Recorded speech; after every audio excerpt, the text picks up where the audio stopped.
Nagtataka ako sa laban ng mga DDS. Bangag, bangag, bangag. Hair follicle, BBM bangag, Marcos bangag. Yan ang laban nila. May hamon pa sila nalalaman na magpa-hair follicle test ka para malaman. Teka, si Digong ba nagpa-hair follicle nung hinahamon siya ng taong bayan na magpa-drug test? Nung pinagbintangan niya si BBM na nag-okay, nagpa-drug test si BBM, negative. Si Digong nagpa-test? Hindi. Umamin na si Digong na nagpe-fentanyl.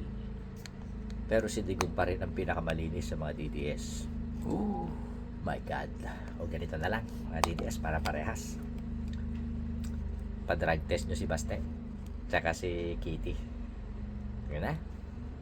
Ya, gawin nyo nga para maipakita sa mundo, sa buong mundo, kung talagang malinis ang pamilya Duterte. Huwag na tayo kay Digong kasi umamin na eh. Umamin na siya nagpe-fentanyl eh. No? Pero si BBM pa rin ang bangag. Kakahiya naman kayo. Bangag pa more, mga inutil. O, subscribe. Ha? Sa YouTube. Babush!